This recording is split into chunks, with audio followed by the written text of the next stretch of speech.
Hello, Hey Boomer listeners. Welcome to 2021. Yay! I hope you all had a wonderful end of 2020, good holiday time, and have had a wonderful start to 2021.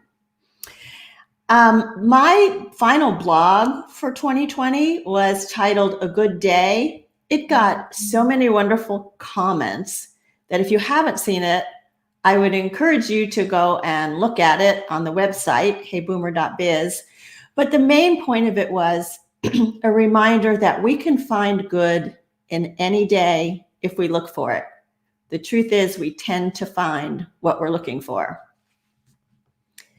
Today, January 4th, 2021, starts season 2 of Hey Boomer. We ended 2020 with 34 episodes in our first season. And we're kicking this season off with a very special lady who I will introduce to you later. We started as a Facebook Live, and now we are also live on LinkedIn and YouTube. And we get all of our audios onto podcast channels like Apple Podcast, Spotify, Google Podcast. So be sure to invite your friends to either join us live, to watch any of the recordings, or to listen to us on their favorite podcast channels, especially when you feel like an episode could really be meaningful for them. So as I said, we're kicking off season 2 with a lady who's very special to me. Her name is CJ Golden. And CJ, one of the blessings of 2020 has really been, for me, meeting some of the most amazing people that I have been introduced to because of Hey Boomer.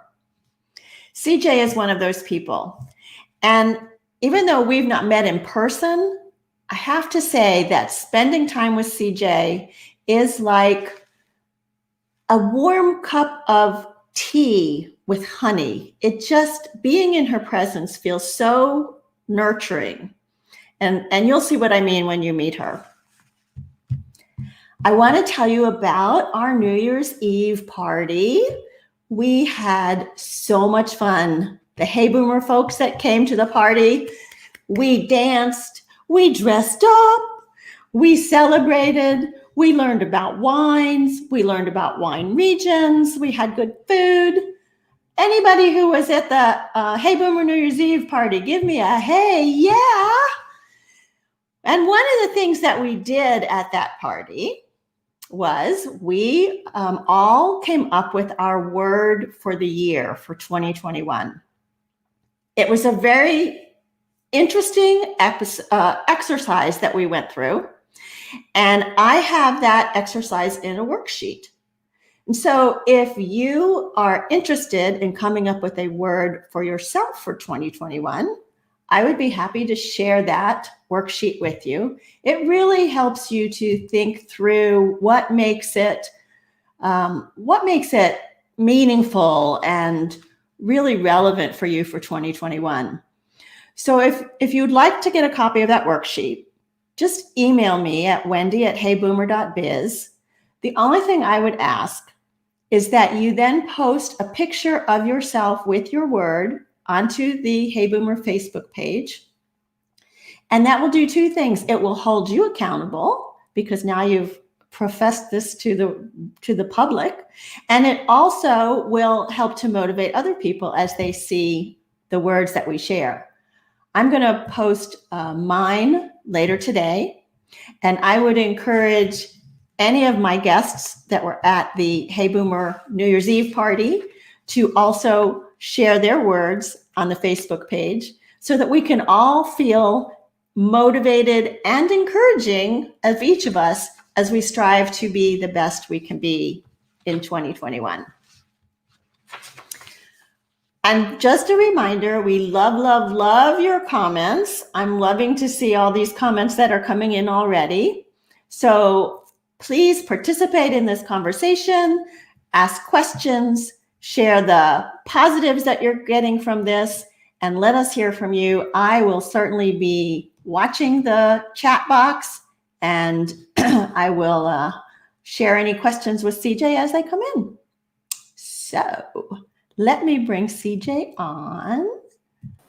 Hello, CJ Golden. Hello, Wendy Green.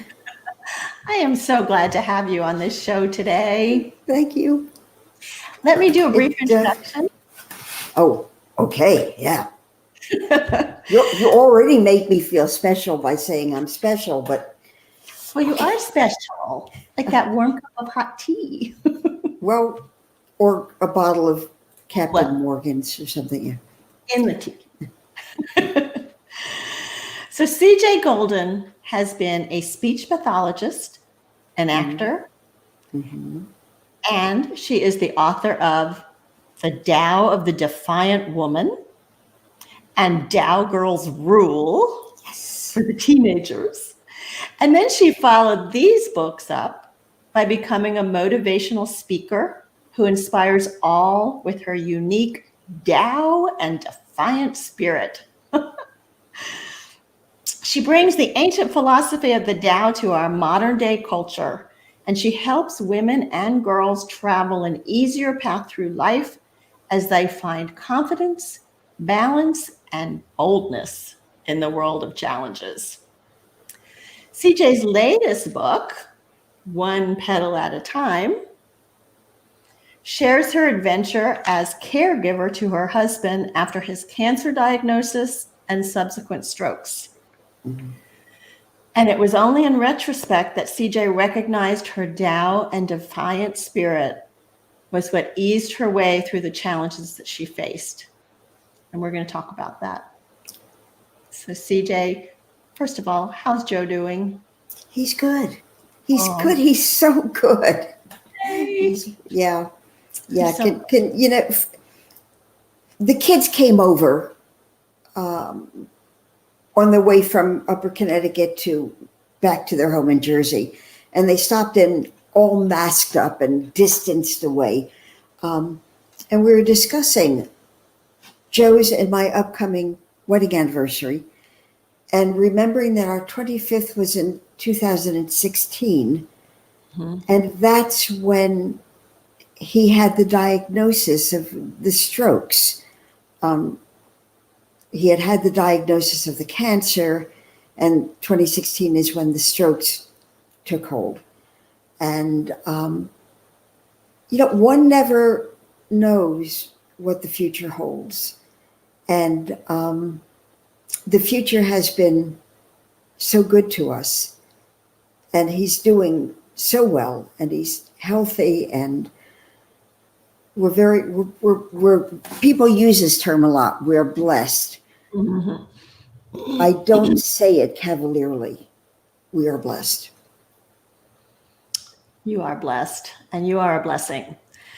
So let's start with the beginning of your story, because you have reinvented yourself several times. Yeah. Can you take us down that journey, please? Yeah, from little Karen Jane Febland, who grew up in Long Island. And it helps to wear glasses, doesn't it? Oh my God, that's what you look like. Wow.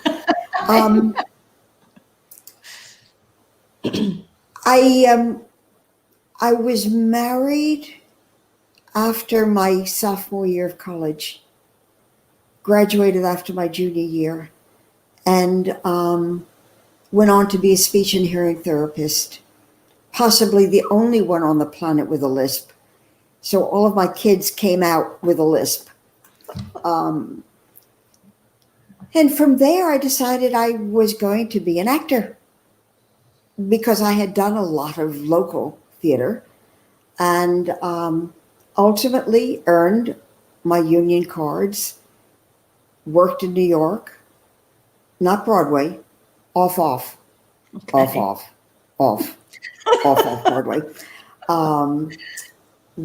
Did a lot of soap operas. Do they still have soap operas? I don't know. I would imagine they do. Anybody Folks, else give know? us an answer. Are there? Yeah.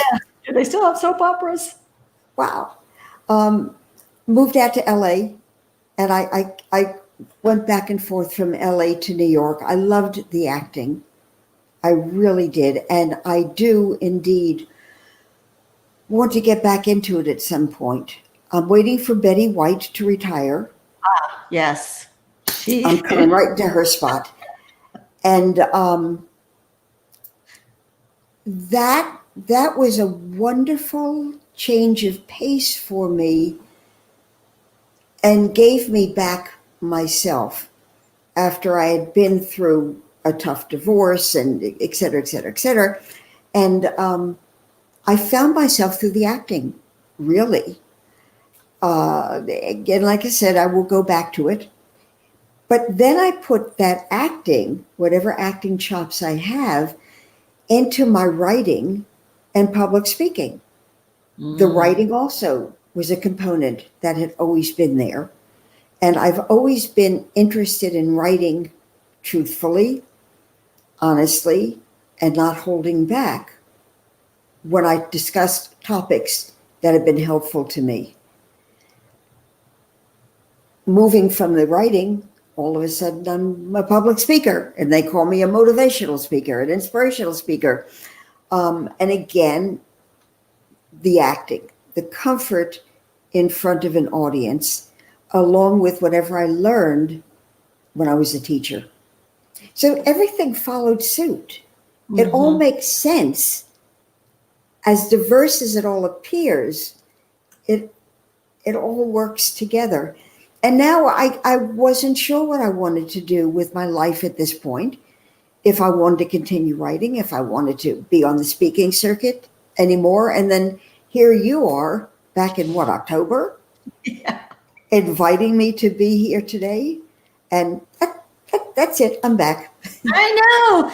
That's been so much fun too, watching you, because you were moving through this whole process. Oh, yeah. And you kept saying, I'm so excited to get back into the office and start doing things again. So I've loved watching that too. Thank you. Thank you. We do have several people say, yes, soap operas are still a thing. So I'll have to contact some of the old casting directors. There you go. So tell us about the Tao. When did you discover it, and what does it mean? I learned about the Tao, which is an Eastern, really a Chinese philosophy. I use it as a philosophy. Some consider it a religion. I learned about Taoism back in college when I was studying comparative religions.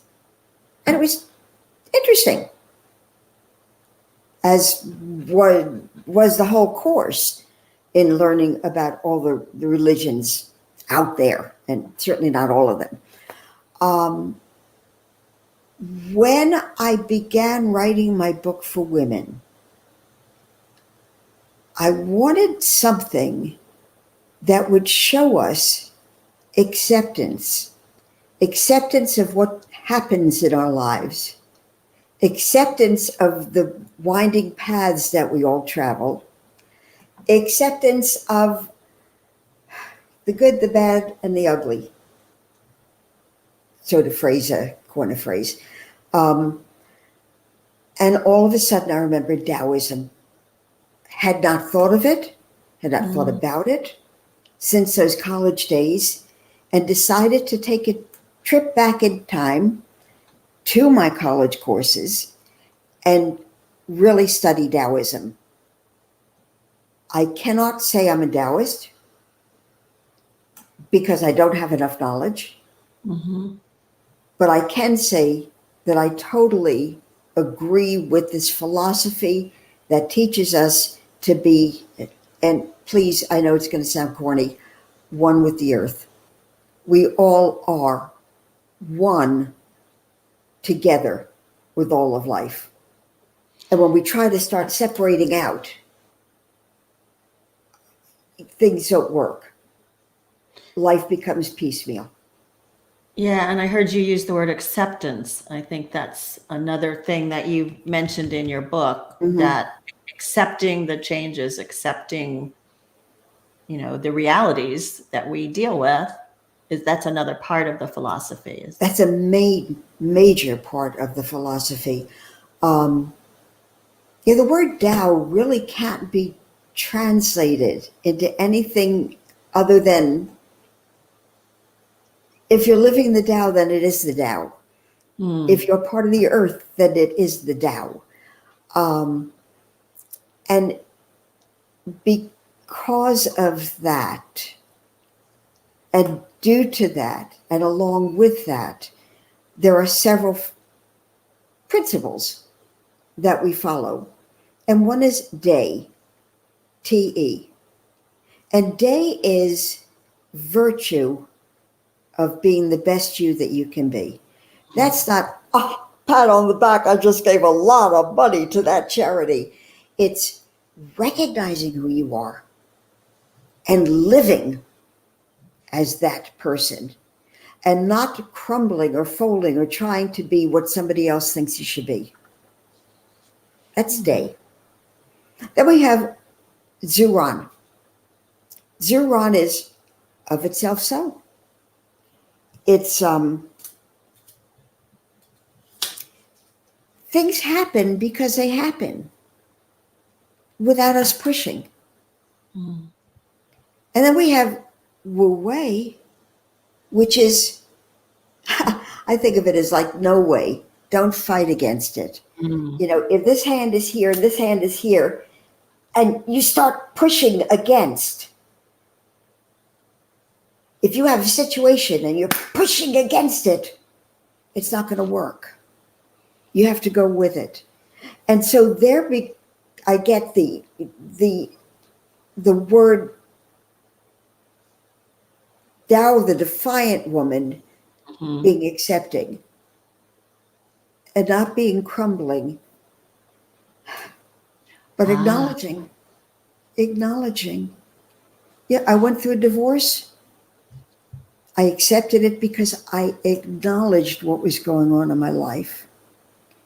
There is a heck of a lot of awful stuff going on in the world now. We don't have to accept it in the terms that we think of as acceptance, but we need to acknowledge what's going on. And in that acknowledgement, we know what to do to help. Okay. So I was going to ask. Sense? Yeah, I was going to ask you about being Tao and defiant, because when I think of defiant, right, I think of pushing against, like the description you just gave.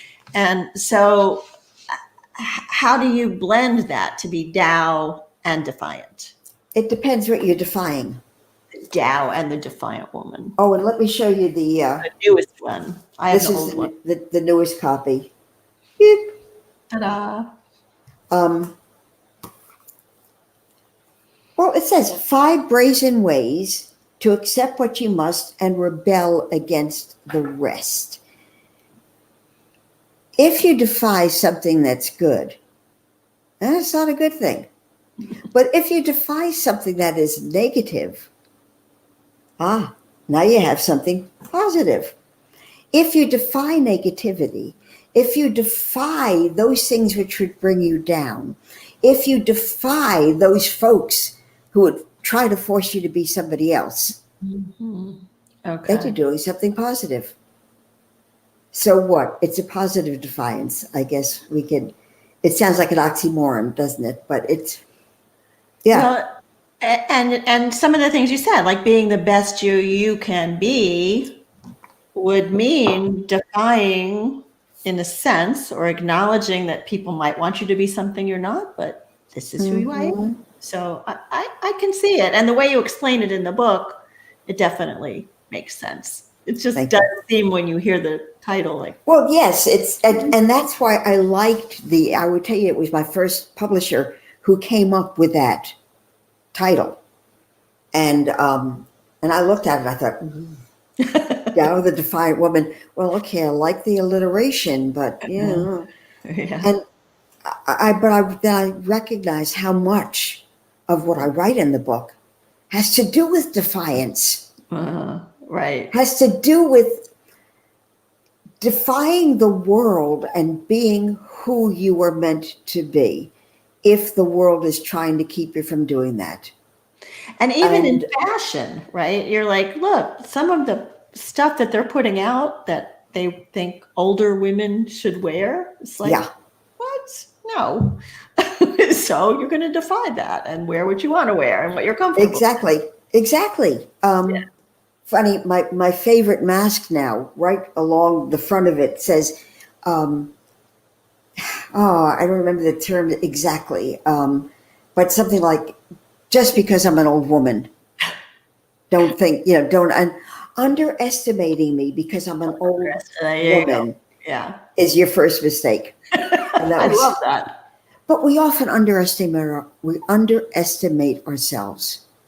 We do often underestimate ourselves. Our generation, well, I'm half a generation or a full generation older than you are, but our generations grew up that way. We were taught from the get-go as a little girl to be a lady, to do what you need to do, to get a husband. Um, I remember being told, "Don't be smarter than the boys; they won't like that."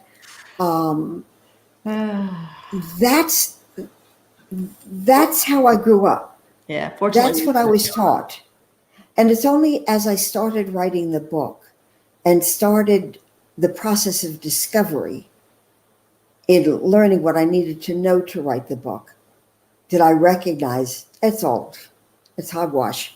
yeah, yeah. So fortunately, we've moved on. So your latest book, One Petal at a Time, tells the Oh yeah. story of starts out with Joe's cross country bicycle trip, Hmm. 2015. So can you take us from there to what happened? Yeah. Well, Joe was a long distance cyclist. He's crossed the country on his two little wheels twice. He went from south to north um, on the Sierra Cascade Ridgeline once. He's done many other long rides. And then the cancer, the leukemia cells attacked his nervous system, central nervous system, and he ultimately had several devastating strokes. Was he going to make it? We're not sure, but he did. But I had been witness to this. I spent every day, almost every night, in the hospital by his side, learning from the nurses, recognizing his sad days, recognizing the better days. And I had friends and family members who so wanted to know what was going on. And I couldn't write to them each individually, nor could I answer every phone call that came in. And so I started sending out at the end of a long, arduous day, I would send a blog to everyone. I'd send them an email, but then I would also write a blog about what I learned that day, what I learned about Joe, what I learned about hospital workers, what I learned about medicine, what I learned about myself. And ultimately, people said, this has got to be a book. And I said, okay. And that's what the book is. It's a memoir of, it's all the emails that went out, it's all the lessons that I learned, in hope that sharing this as honestly and openly as I did, I will be able to help other caregivers. And you did share it honestly and openly. I read through this and there were parts of it that I thought, wow, that was really brave of you to express some of the feelings that you had because they weren't necessarily flattering of yourself, right? But they were so honest. How did you find the courage to express that? Well, if I was going to write the book, I was going to make it honest. I was going to make it, I wasn't going to do a Pollyanna representation of myself. It wouldn't have made sense. It wouldn't have helped anyone to read, oh, well, Joe almost died today, but oh, well, no. No, you can't do that. Not if you're writing real. Not if you're writing nonfiction. Not if you're writing to help others. And so it just flows from me. I take the I out of it and I put in the feelings. And I think it legitimizes the feelings that other people will have experienced, will experience, because it is so open and honest. And I think it was tremendously appreciated. And then you also needed some caregiving at one point. Is that right? Oh, yes. Was that before Yeah. or after? That was before. Okay. I've had several back surgeries, and all have been successful until we got to the last one. And that was in 2014. I think 2014. I know it was 5 years ago, 5.5 years ago. And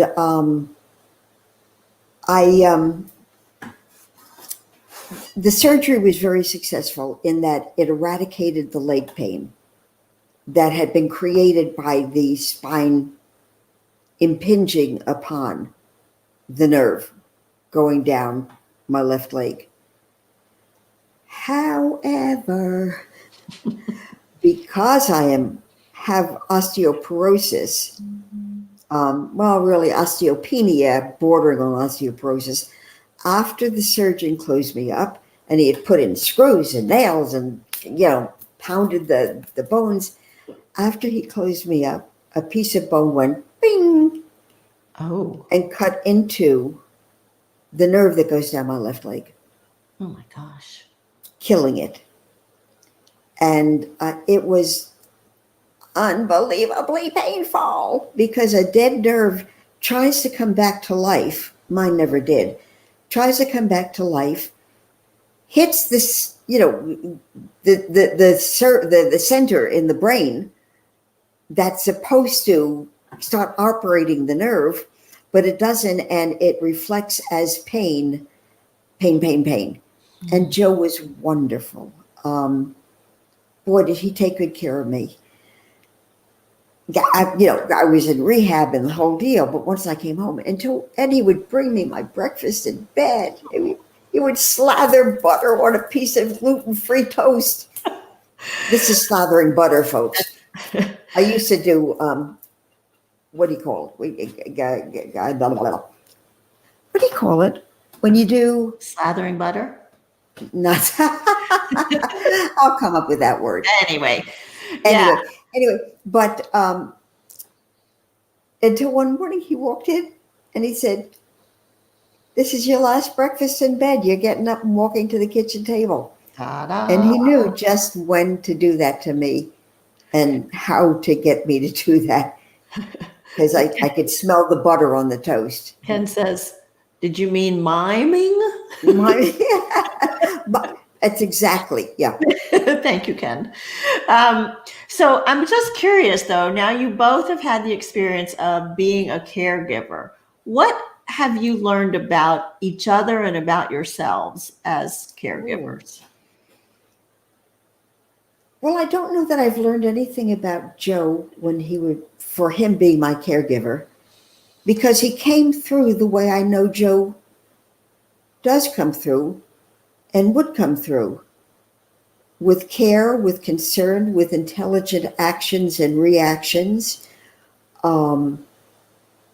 with knowledge.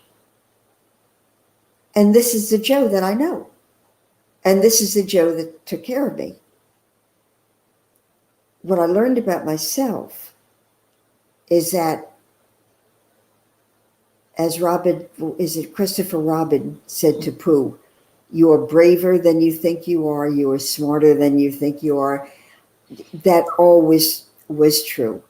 I was able to learn. I was able to do. I was able to stand up to and withstand.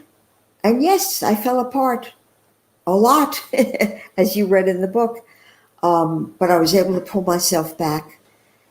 There was a woman in here under this facade that was a hell of a lot stronger than I ever gave her credit for. That's an important learning, CJ. It's an important learning. You And don't want to have to learn it that way. You want to learn it. You don't want it to be that way. No, you don't want to have to learn it that way. No. But now you know it. I know it. Yeah. And you had mentioned that Joe is now back on his bike, but not the two-wheel bike. Is that right? He's on a three-wheel low-to-the-ground recumbent. And even that is difficult. He doesn't have the leg strength to do. We're in Connecticut, so he doesn't have leg strength to do the hills around here.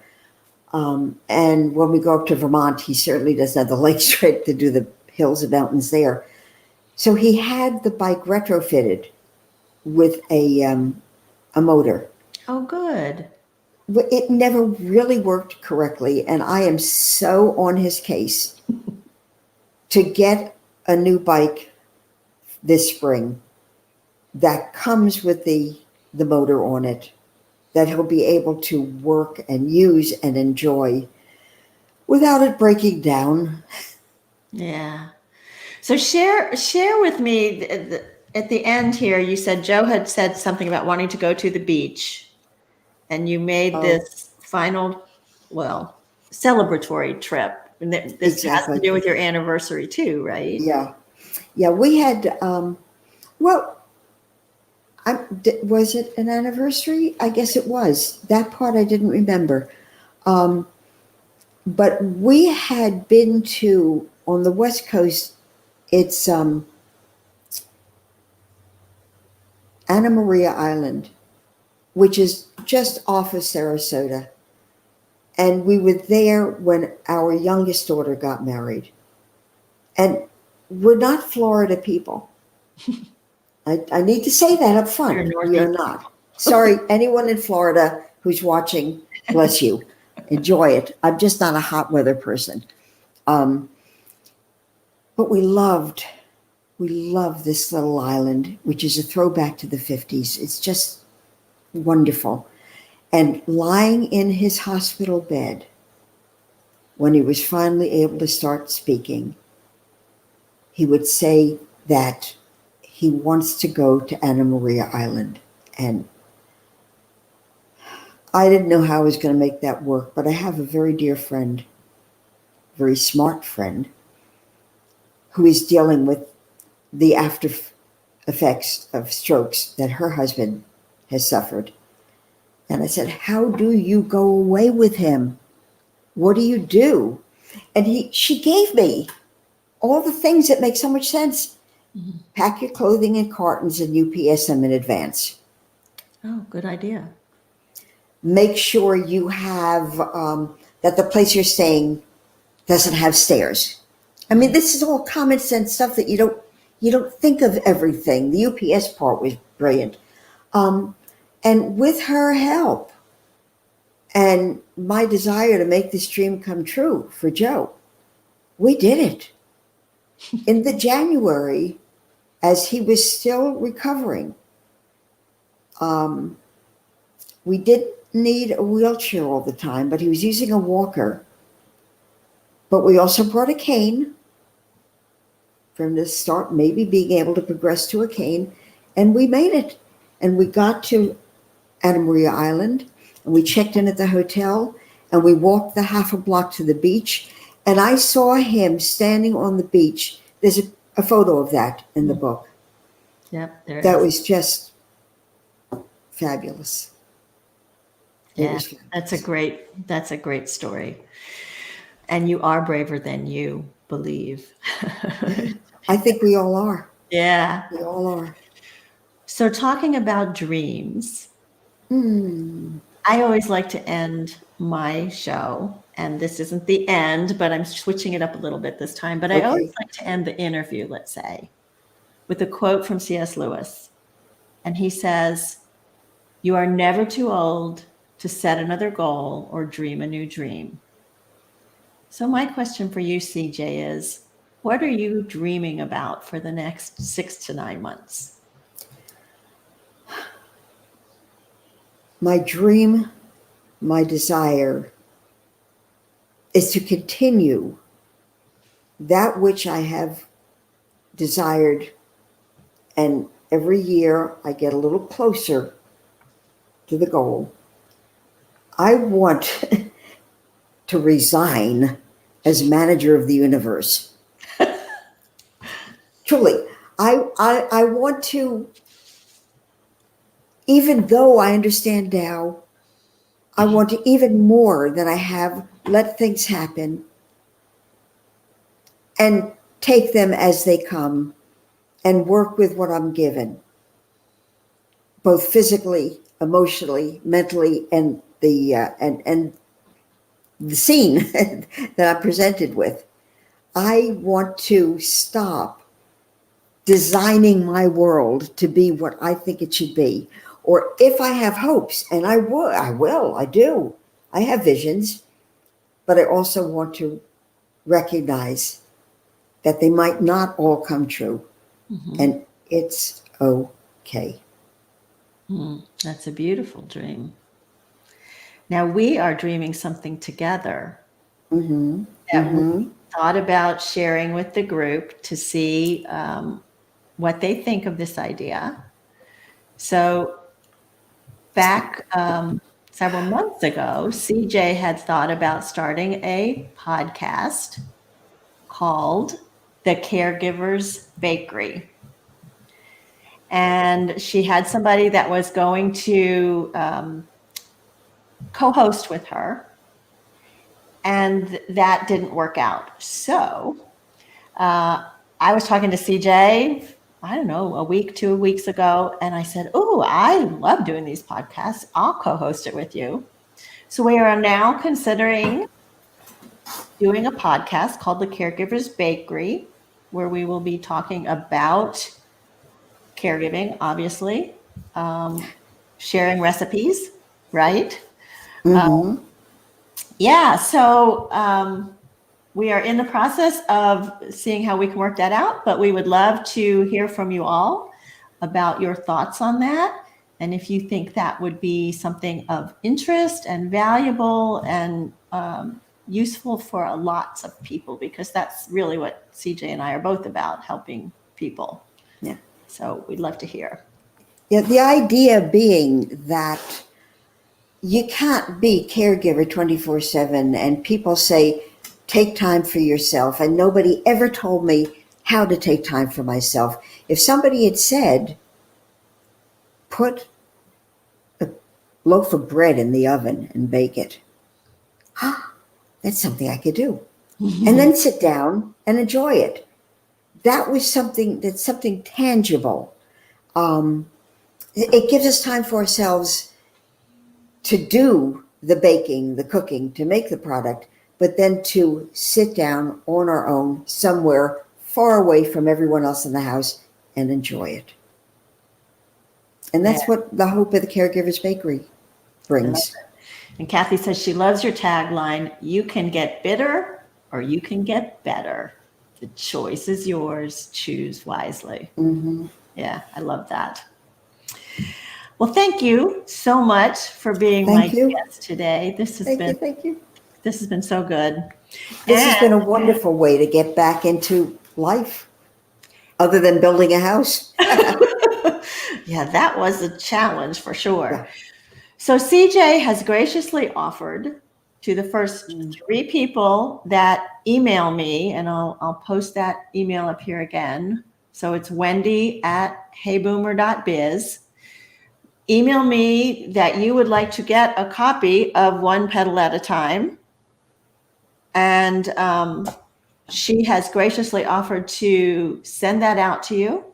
So all we need is your mailing address, and you can enjoy that wonderful story.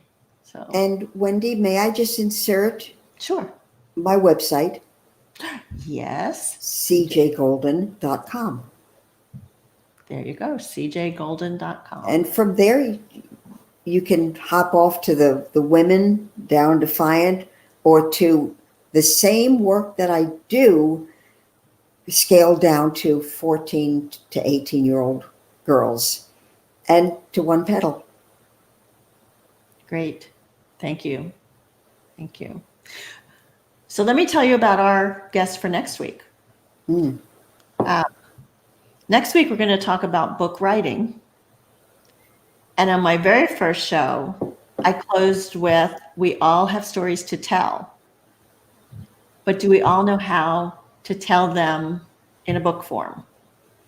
I certainly have not done that yet. And so my guest next week, her name is Denise Michaels. She's a book coach and a ghostwriter. And she had been working as a marketing trainer for a very well-known writer and seminar guru. And then she realized that a lot of women were fearful about promoting themselves. And so she wrote a book in 2005 called Testosterone Free Marketing.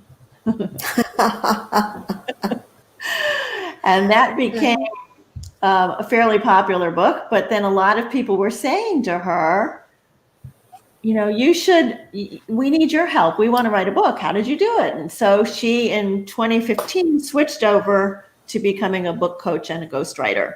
So I know very little about this, and I'm sure there's a ton we can learn from her. So I'm looking forward to that. And I just want to thank you all for joining us today. Yeah, thank you. Let's meet every week to dream, to grow, and to learn. My name is Wendy Green, and this has been Hey Boomer.